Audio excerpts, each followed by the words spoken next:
앵커께서 말씀하시는 게 정확하시거든요.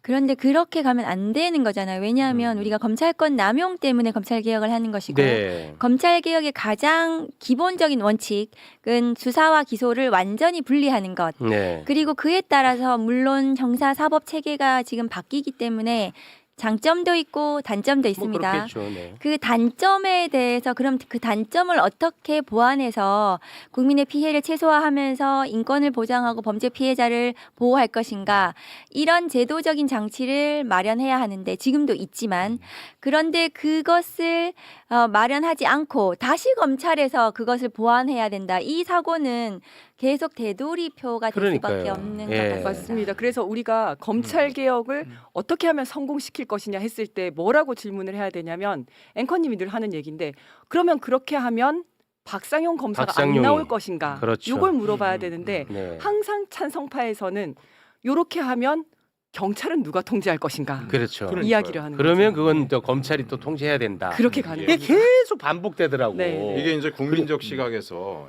보면 좋아요. 이제 경찰의 수사가 국민들이 볼 때 일그러지거나 왜곡돼서 피해를 입는 경우가 네. 크게 보면 두 가지예요.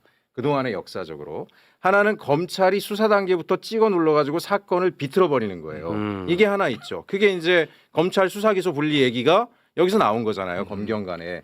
또 하나 사람들이 많이 늦게 뭐냐면 나오는 게 지방 경찰들 같은 경우에 지방에 내려가면 뭐 특권층 사건 뭐 수사 봐주고 뭐 이런 일들이 가끔 발생해요.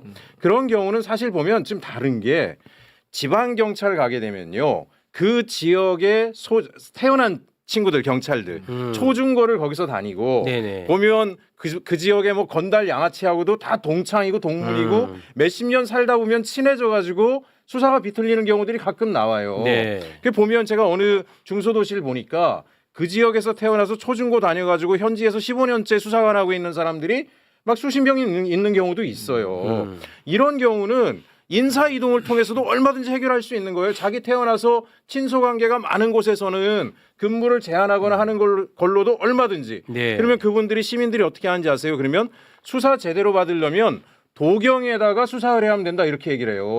도경은 우리 시하고 관련 없는 수사관이기 때문에 공정하게 잘해준다는 거예요. 그 얘기의 핵심 보세요. 경찰이 수사를 잘하긴 잘하는데 지역에서 보니까 인격적으로 연결돼 있어 친한 사람 봐주고 이런 문제가 있으니까 그 문제는 다르게 해결하면 되는데 보세요. 검찰이 수사 단계부터 개입해서 일그러졌던 것 때문에 불리했는데 이런 문제 때문에 검찰을 다시 남겨놓는다?